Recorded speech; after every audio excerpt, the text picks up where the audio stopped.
Welcome to Anchored by the Word, the podcast ministry of Westlake Baptist Church in Moneta, Virginia. With your host, Pastor Justin Lyons. Hello and welcome to this week's edition of Anchored by the Word. We're excited and delighted to have you joining us this week as always. Now joining me this week is our elder in training, our church planter to be, Josh Davis. Welcome back, Josh. Yeah, it's good to be back. It's been a while. It has been, and I know there's been a lot going on for you and your family as you're getting ready to head out into El Paso. 58 days, is that correct? 58 sounds right. All right. So I also know that you guys have been doing a 72 days of prayer for El Paso, and obviously it started a while ago, 2 weeks ago, in fact. But if people wanted to follow along and even participate in that, where could they go to get more information, including your prayer prompts? Yeah, so basically what's happening is every day we're just finding different things that connect to the city of El Paso and to Scripture. So, for example, on the second day of it was day 71, we were praying for the local government because the number 71 went alongside with the government of Israel, right? So you had the 70 members of the Sanhedrin and the one leader, so it was 71 local government. So we were just praying for the local government. One day we were praying for a bus line that was in the area where we're going to be ministering, but we're basically just doing it every day on Facebook. So if you were to join our Facebook group, it's Davis Family Church Planting Journey. I can make sure that link is in the show notes of this episode, or you can just send me an email to borderlandsfbc@gmail.com. I can send you the link directly for our Facebook group, and we'll be able to get you just join on, and you'll see actually what we're doing, what we're praying for each day. Okay. And we'll make sure that that link is in this week's show notes. That way, anybody who's listening, they can go ahead and listen to it. But, you and I are sitting here on a bitterly cold, at least by Virginia standards, For sure. and my old age. It's Monday morning as we're recording. We're both waiting. The national championship game in college football is going to be played tonight. Indiana versus Miami. I know I'm hoping to get all my work kind of wrapped up, get home, and sit down and watch it. I would like to say I'm going to watch the entire game, but I've had a habit here recently of falling asleep somewhere in the third quarter. Old age is getting me. But who you got winning tonight? Man, I really like Curt Cignetti as a coach. I think he's a fantastic coach, probably the best coach in college football right now since Nick Saban retired. So for once, my head and my heart is saying the same thing. I've got Indiana, and Okay. I'm just probably by 10 at least. I really, really want to see Indiana win it simply because I am a born, bred, diehard Virginia Tech fan, and that means I dislike Miami very strongly, dating back to the Big East days. So to the same end, I mean, I am a Florida State fan through and through. Of course, I'm a Florida State fan because I hate Virginia Tech, and Florida State stomped Tech in the national championship game back in '99. Chris Winkie and Peter Warwick and those guys. I remember that very well. So I love Florida State, and just knowing how many times Miami historically has stopped FSU from having a chance at a natty, I can't stand Miami. So this is what I'm going to say. I want to see Indiana win it. However, I have watched this Miami team ever since they got into the playoffs. And I hate to put it this way, but sometimes you just look and go, all right, this might be a team of destiny. Like all the breaks, like my personal feeling, Miami shouldn't have even gotten into this game, into the playoffs, but here they are. And now they took out Ohio State. I know that's kind of a point of contention for our dear Chris. Every time I see Chris, I ask him how Ohio State did in their most recent game, just to yank his chain a little bit. I'm not going to be surprised if Miami wins, but for tonight, I believe everybody outside of the state of Florida is saying go Hoosiers. Specifically South Florida. True. I guarantee you all my cousins in North Florida do not want Miami to win. That's a fair statement. So, I think it's a good place for you and I to transition to what we want to talk about this week. And it kind of piggybacks on what Diane and I were discussing last week, and that is learning to not be controlled by our emotions. College football can bring out the best in people, but man, it can bring out some really harsh reactions as well because our emotions tend to run hot. So this week we want to talk about anger. If I was to ask you, our audience, is it ever okay to get angry? How would you respond? I want you to think about it a little bit. I think most people, though, are going to go, yeah, we shouldn't get angry. But then what happens when we think that or say that is it heaps a lot of guilt on us because the truth is we do get angry. Now, Josh, I'm going to let you lead this discussion in just a moment, but I want to give a little bit of an overview before we fully dive in. And I would say it's this: anger isn't the problem. It's how we express our anger and what gets us angry that is often our issue. Is that a fair statement? That is definitely a very succinct and fair. Well, that's what I hope for us to be able to prove this week. I know you've spent a lot of time the last couple of weeks teaching on this issue in our Sunday school, as you've been teaching it probably for the majority of it, probably the last 2, maybe 3 months now. Longer than that. I mean, probably 6 at this point. Okay. And I wanted to make sure to give you a chance to teach on a regular basis, but also it helps me to focus more on the sermon. I think it makes things better for the church. We're walking through the book of James, so that's really where this topic has come from. So let's dive into it. All right. James 1, verses 19 and 20 say this: Know this, my beloved brothers, let every person be quick to hear, slow to speak, slow to anger. For the anger of man does not produce the righteousness of God. James here, at least as I'm understanding, he doesn't say don't be angry. He just says we need to be slow to anger because it doesn't produce the righteousness of God. Josh, what's James getting at with these 2 verses? Well, it's really cool with James because, like you say, he's not saying to not get angry. We know that emotions are a good thing that God gave us. We know that happiness, sadness, fear, anger, all of these things we feel fundamentally are motivators, right? So the thing about anger is that there's 2 kinds of anger. And the great Renaissance theologian Thomas Aquinas, he described it as the anger from above and the anger from below. And these 2 are kind of held in tension. Mm. And what James is talking about here with the anger of man would be what Aquinas called the anger from below, and it does not produce the righteousness of God. So what he's warning us to do is to not allow ourselves to fall into sinful anger, because sinful anger will always beget and produce unrighteousness. Mhm. And if we are seeking to glorify God with our lives, we have to be in control of our emotions and such. And that's what you and Diana talked about. We have to be in control of our emotions lest we end up displaying sinful, unrighteous anger from below. I'd always say that probably most of the anger that we demonstrate is what Aquinas would call anger from below. I would agree with that. I would actually say an overwhelming majority of it is what we would call anger from below, probably 90 to 95%. It's very difficult to display godly anger in a righteous way, because here's the real kicker.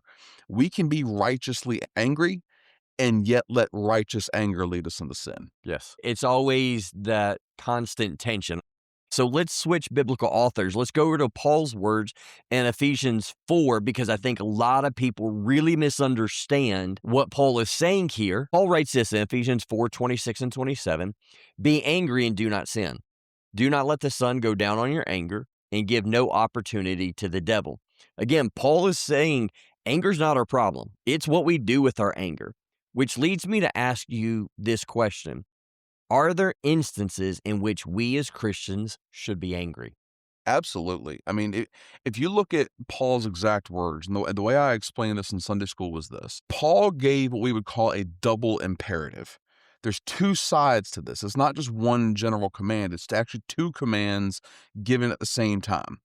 So we always focus on the second half, do not sin. And yes, we have to avoid sin. We wage war against our sin natures. But it's a double imperative. Be angry and do not sin. We are commanded by the Apostle Paul, be angry. So there are things and times and instances where anger is not only justified, but it is the right and proper response to a situation. That is definitely true. So, what are some issues that we as Christians should be angry over? What should evoke that emotion from us? So I identified 5. that I think really sum up the totality. And any other specific situation where we would be righteously angry, it goes into one of these 5 categories. Number 1 is abuse and neglect. Okay, if we see a child that's being intentionally, willfully neglected or abused, we are right and we should be angry. Again, anger is a motivator. It is meant to motivate us to do righteousness. As the Apostle Paul also says, sin taking the opportunity through the commandment, through the flesh, to present itself. But when the judgment is correct and a child or a woman or the elderly is actually being abused or neglected, we are righteous and correct to be angry. And we should let that motivate us to step in and actually prompt corrective action. Moral outrage is not wrong as long as the judgment is correct. The second part is exploitation and human trafficking. The examples of this, the big one that I constantly think about is the average everyday exploitation of women through pornography. That is a fundamentally exploitative practice. It's fundamentally abusive to women. And as Christians, we should be outraged at that abuse and that exploitation. I mean, how many women make these videos and they are actively being sex trafficked? Very high number. Exactly. It's obscenely high. So if you are someone, and believe me, I'm not going to sit here and judge anyone. I myself have battled porn addiction. It's why I think our listeners have heard me say before that I was disqualified from ministry for a period of multiple years because of my own sin, and my sin was porn addiction. So I'm not sitting here judging, but what I am saying is that pornography consumption is a sin, and it is fundamentally exploitative to the women that are on the screen. That should make us angry. Additionally, there's child abduction, child molestation, and again, abuse against the elderly. The third one is the violation of human rights and dignity. Any righteous person is going to be and should be angry at the face of corruption. When you see, whether it be the local government, the state or national government being corrupt and behaving and dealing with situations in a corrupt manner, it should upset us because we understand that governments get their authority from God. And if they are misusing that authority, we as Christians should speak to power and say, hey, the authority you have belongs to God fundamentally, and you are misusing it. This is why I think a couple of weeks ago I mentioned that I think as Christians, we should be more involved Absolutely. in the political process, not less involved. This idea of, It well, was the I'm going Venezuela to, episode. yeah, with this of me just staying in quote unquote my lane and focusing on the religious side of things. Frankly, that's exactly what the enemy wants us to do.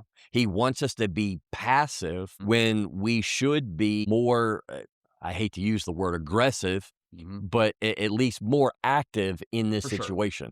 Well, I mean, historically speaking, you and I are Baptists. I mean, historically speaking, just have always been very vocal towards that end, that we are involved and we should be involved. It's right to be involved because of a concept called sphere sovereignty. And we'll get into that probably a different podcast. That's a whole different podcast for a different week. Under the idea of sphere sovereignty, the church has the right to speak to the government. The government does not have the right to speak to the church. It's not a two-way street. Well, let's be honest. We as Baptists, we like to fight. There's that too. And we like potlucks. Yep. And Two there's things Reformed we're Baptists pro. like guns. True. But again, violation of human rights and dignity is, whether it be, the example that we always see is the George Floyd riots from a few years ago. Now, I am not condoning George Floyd riots. I'm not condoning rioting of any kind. There's Martin Luther King is a hero of mine. There is a way to protest, and the way he did it changed the world. Rioting and looting does not help in any way. However, there are legitimate questions to be had, and I'm the son of a cop. I know you're a chaplain for the sheriff's office.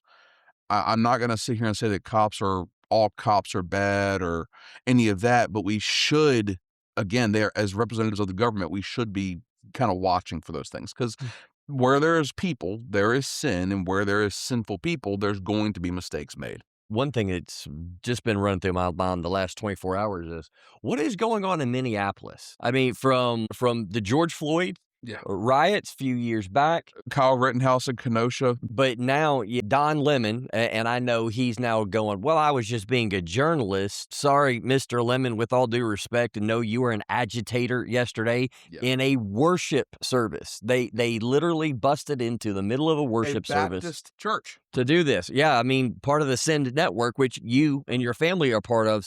What is in the water in Minneapolis? That's another question. Don't worry about it. Another podcast, another week. Yeah. But fundamentally, these issues, violations of human rights and dignity, and whether it be wife battering, just the common everyday stuff in your backyard. It doesn't have to be in Minneapolis, 1,500 miles away. It could be a woman who's being abused next door. Mhm. And that should cause us to be outraged. Number 4, and this is the one that I think we probably pass over as Christians too often. We fall into that, what Voddie Baucham called the 11th commandment, thou shalt be nice, and we forget the first 10 commandments. Anything that desecrates God's holiness, that should make us livid. Actually, there were 2 things that made Jesus himself angry most often, and we'll get into that in a little bit. But the one thing that he got angry at most often was a desecration of God's holiness. He was legitimately angry at the defamation of God's glory in the temple. And he demonstrated that anger by flipping tables and driving the money changers out with a whip of cords because they were profaning sacred things. That should make us angry. Okay. And finally, there's a hardness of heart towards human suffering. Again, we'll get into this one as well. That's the other big one that we see Jesus getting angry at, is when the religious leaders, the Pharisees, would show a hardness of heart and just didn't care for people who were actively suffering. As Christians, we have a duty and a responsibility to try to serve those who need to be served. And if someone is suffering, we have a responsibility from our God, a commission from God, to try to help that. And so when we see people being cold or callous towards human suffering, we are right to be angry. It makes me think of what Jesus said there in the Mount Olivet discourse in Matthew 24. That the further we go and potentially the closer we get to his return, Jesus says that the love of many will grow cold. Right. It's that passive indifference, not just to religious things, but specifically human suffering. To that end, so my wife and I, Patricia and I, we used to work, and maybe I've told you this, I don't know, but we used to work in mental health. And so I was a DSP-3 for a period of 3 years. My wife did it a little bit longer than I. I've realized that it was just not the field for me because there was just too much going on, too many wrong things happening. I had to get out. But I remember there was one gentleman I worked with. He's since passed on, I learned, but he was born not mentally challenged whatsoever. But because of some situations that happened when he was a child, and the government getting involved, he actually got sent to the Central Virginia Training Center there in Madison Heights, Virginia. Of course, 20 minutes from my hometown. He went in not challenged, came out forcibly sterilized, and frankly diagnosed mentally retarded because of the abuse he underwent in that training center. I defy anybody to sit and speak to that sweet old man and not be angry on his behalf. You talk about the mental health field, and that's part of my role as a chaplain within the sheriff's office. And again, you're the son of a cop. You know the things that they see and deal with, and it's something that I'm very glad to see not only our sheriff in this county, but a lot of other sheriffs and police chiefs around the country of going, we need to step into this. We need to really dive into it and bring people who have some training and ability to talk about it, because dark humor and alcohol doesn't solve your problems. No, it doesn't, but that's typically the go-to. Exactly. That's why I said it. If the average person could spend a week with these officers, these men and women who are answering these calls 12 hours a day, I would ask you, how in the world can you not be changed by this? Or even, something I've come to appreciate in my last 4 years is the dispatchers. They're the first responders. They take the call. And again, that's a whole nother topic to dive off into. Are there any other relevant texts that you would say we need to talk about dealing with anger and making sure it's a righteous anger? Well, yeah, there's definitely other areas. I mentioned that Jesus himself demonstrated anger right? And in Sunday school, the example that I gave was Mark chapter 3, where you had a man with a withered hand and he came to Christ for healing on the Sabbath. And so Jesus turns to the Pharisees, who were the scripture tells us, was already trying to trap him and already trying to trip him up. And he says, "Is it lawful to heal this man on the Sabbath?" And they knew that they couldn't say, yes, it's lawful, because then they'd be going against their own hypocritical traditions. And they couldn't say no, because then they would show themselves as cold and hard. And they knew what they were going to portray themselves as. So they said nothing. And Jesus, it says that he got angry because they were silent. He was angry because they were cold and turned off towards this man with a withered hand who had suffered for so long.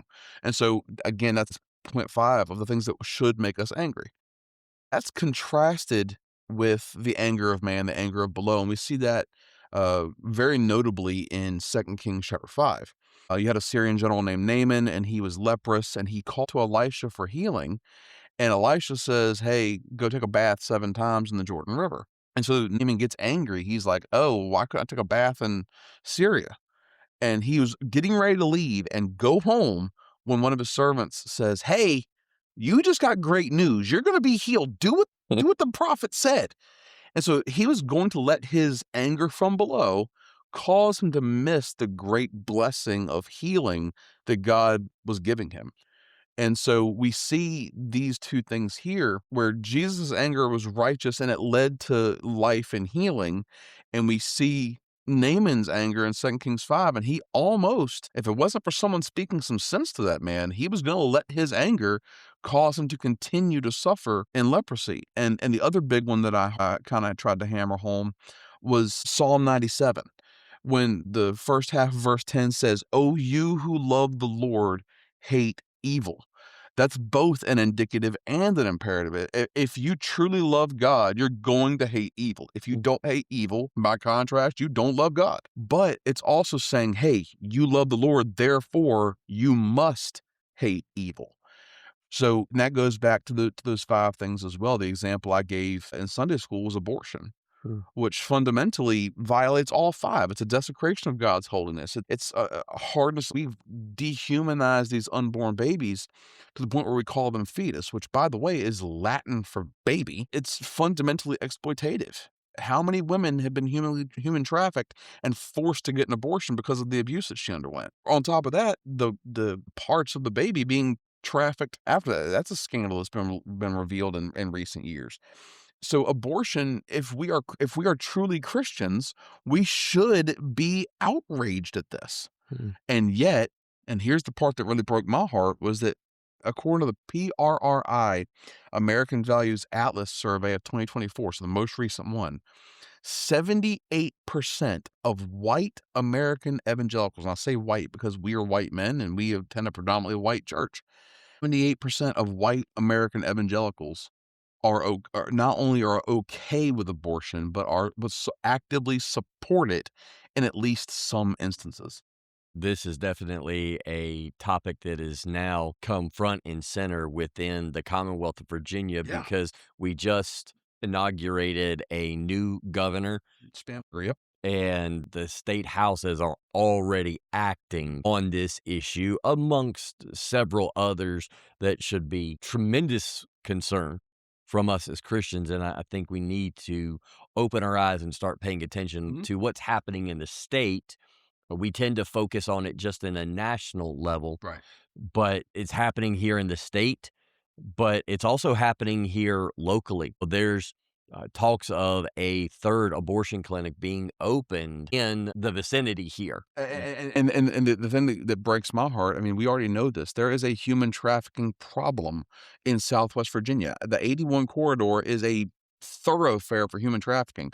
How many women on multiple occasions have had to go to one of the 2 existing abortion clinics there in Roanoke that are having their children murdered and ripped from their bodies as a result of their own abuse? Absolutely. And I'm grateful. There's a ministry down in Roanoke called Street Ransom. Yeah.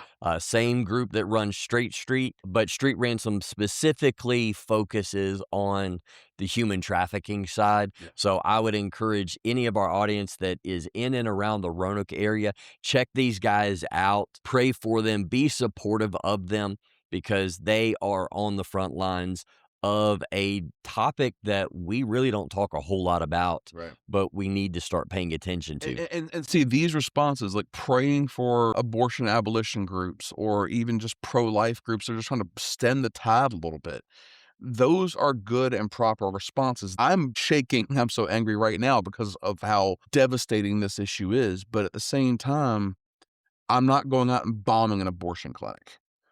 And that's where this issue of anger, we're praying and being intentional, giving money, supporting organizations like the one you just mentioned, or different organizations that are trying to push back on this issue. That is an appropriate way that our anger can motivate us to do something that's glorifying to God. We have to fight our sin. And that's when, getting back to the scriptural text, that's what James is warning against. That's what Paul was warning against. We cannot allow the sin that remains in my flesh to then turn my heart towards sin. It would be so easy to go physically assault somebody. It's way harder to pray for them. I think the other easy thing is to kind of turn a blind eye. Yep. You know, go, well, that's a Roanoke issue, or Oh, no. that's a Richmond issue, or whatever. We don't really understand. No, it's in our backyard. And even if it was just down in Roanoke, which is 30 minutes from us, that's still in our backyard. A lot of our people work there. I'm going to El Paso, which is one of the most blue cities. Like everybody talks about Texas being a red state. Guess what? El Paso is a vibrantly blue, hard blue city. It is a major problem in El Paso. People would jump across that line to New Mexico, which is right there, to go get abortions. There is a real crisis where we as Christians have a chance to speak life to these women and say, hey, you don't have to do this. Which then brings in, of course, and we're jumping way out of topics, but Don't we always? always. Whenever I'm here, It's the ADHD in both of us. But it then brings in the conversation of adoption. Yeah. And I've preached multiple times, not only against abortion, but specifically as Christians. I love If adoption. if I am going to be against abortion Mhm. in all situations and circumstances, and I think we also have to be willing to go, I will adopt these children. We will also do more to help these young women specifically, Mhm. and even the young men that want to be a part of the process and the baby's life. We need to do more to help them. Mhm. That's one way that our anger can motivate us to do something good. Yes. But to just simply condemn a young woman Mhm. for an abortion without then acting to do something different or help her is, to me, crossing over into unrighteous anger. Completely agree. And I mean, to that end, I mean, abortion is such an easy boogeyman, I guess I'll say, even though it's not, it's real. But it's so easy for us as Christians to say, yeah, abortion, and just look at that. We all have such a visceral reaction, either for or against. Sure. But I mentioned this in Sunday school yesterday. There's a woman I know her very well. Her son is one of my closest friends. And prior to my friend's birth, so this is back in the 80s, she got pregnant. She was not ready to be a mom. She had an abortion. She is the most staunch pro-life person I know, but she has bought homes, and without help from outside ministry, she has bought houses and put women in them for the specific purpose of saying, hey, I'll give you a house to live in if you will just not do this thing.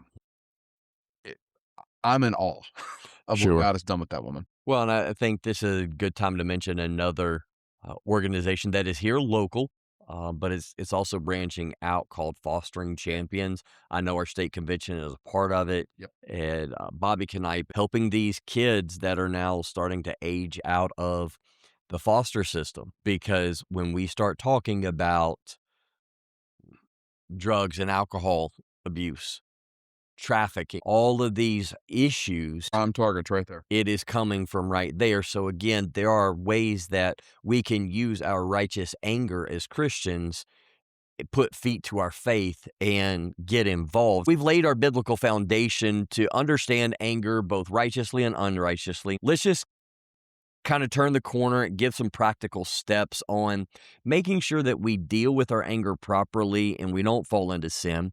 And so I began kind of where I began with the youth last night when we were talking about various things. I think we need to learn to pause. Proverbs 15 verse 1 says, "A soft answer turns away wrath, but harsh words stir up anger." I know I have been guilty. My dear sweet wife can absolutely write a book on the number of times that my mouth has engaged before my brain. But that's that visceral reaction, that emotion. Just because I think something doesn't mean I need to say it. It would be wise for us to pause and to pray, to think before we speak, because if not, there's a really good chance we're going to have to go back and ask that person to forgive us because we sinned against them. We need to pause because we want to ask ourselves, why am I angry? Is this righteous anger or unrighteous anger? Is this truly a biblical issue or just a personal preference? We've already mentioned this, but too often we get more worked up over someone doing something we don't like than an actual biblical issue. So I think we need to take time and think through and pray through. Go privately to that person. If it's somebody who has angered you after pausing and praying, we need to go to them privately. Matthew 18 teaches us this. We shouldn't post about it. We shouldn't gossip about it. We need to talk to the Lord and we need to go talk to them. To that end, just stop putting personal drama on Facebook, people. Yeah. Let's make that the new normal in 2026, please. Good luck. The last thing I would say was once we have asked and answered the questions, why am I angry? Is it righteous or unrighteous? If it's righteous anger, we need to do something. If we're righteously angry, then we have to act accordingly. If we see something, do something. Now, again, it's only after we've prayed about it. But as discussed earlier, to turn a blind eye to something is sinful in and of itself. Exactly. And that's the other part, is to not be angry at certain situations is fundamentally sinful. I know there are people that are not going to want to hear that, but the fact of the matter is, for you to not be angry at something, you need to repent. And you need to repent now and cry out to God, because you are putting yourself in front of a firing squad that you do not want that trigger pulled. And I think one of the biggest things that we need to do, and I go back to that first point, to pause, we often identify with, well, hey, Jesus flipped tables, and that's our immediate go-to. And I think we have to go, wait a minute, why did Jesus flip those tables? Exactly. And again, it was my list of 5. It was a fundamental spit in the face of God's holiness. And so he fulfilled the prophecy, zeal for your temple will overwhelm me. And yes, we should be zealous for the glory and holiness of God, but we're also not Jesus. We're not God incarnate. We may see something that we can say, okay, this action is wrong, but we can't see the motivation. So taking that moment to pause, pray, okay, and say, okay, is there a reason why this person is doing this supremely dumb thing? The money changed at the temple. It started as a quote unquote, you would think reasonably understandable, quote unquote, good thing, because that way you don't have to bring a bull from Nazareth. You have to bring a bull a day and a half journey to Jerusalem. You could just buy your sacrifice there at the temple. And it seems to be a good idea. But what they did was it turned into a place of trade. And that's where it became, okay, now we're going to exploit people and we're going to do this. We're going to make money and all these different things. And so Jesus is saying, hey, you're taking the holy things and you're spitting in God's face. And that's why he was angry. Yeah. I think a lot of times it's more of an issue of education rather than motivation. More often than not. They just don't know any better. So this is where Paul would say that we need to be patient in our teaching with them. I don't remember who said it, but I love this phrase. Be slow to attribute malice where stupidity is an equally valid answer. I can tell you, I have done a lot of dumb things. Same. And never intentionally, but it still has to be dealt each other with. angry doing because of dumb things we've each said. And come to find out, we were both just being stupid. It wasn't because I was trying to hurt you or you were trying to hurt me. It just happened. It's called being human. Right. So is there anything else that we should add to our list here? I don't think so. Again, that list of 5, I think, really sums it up. And I've already spent hours trying to come up with that list. So I don't think there's anything else to add to the list. But when you get angry, like you say, pause, take a moment, pray about it, and ask God, okay, what am I angry about? Mm. And does it fit into one of those 5 categories? And I don't mean 6 degrees of Kevin Bacon. I mean, is it actually an affront to God's holiness? Is this actually abusive? But ask yourself, why am I getting angry? And does it truly fit into one of those 5 categories? And if it doesn't, let it go. Just because I don't like it or agree with it doesn't mean it's sinful. Yeah, I might hate Virginia Tech, but for you to punch me in the face because I can't stand Virginia Tech, that would be unrighteous. Okay, then I'm going to change what I was about to do. Yeah. But anyway, as always, we appreciate each of you listening, hanging in with us throughout the discussion. We hope it's been helpful. If it has, would you share it either by word of mouth or even wherever you're listening to the podcast? We want others to be helped by the word of God because it is fundamentally changing our lives as well. Until next week, may the Lord bless you, keep you, and make his face shine upon you as you love him, surrender to him, and obey him. We look forward to seeing you here next week on Anchored by the Word. This has been Anchored by the Word. Copyright 2025 to Westlake Baptist Church, 2075 Scruggs Road, Moneta, Virginia.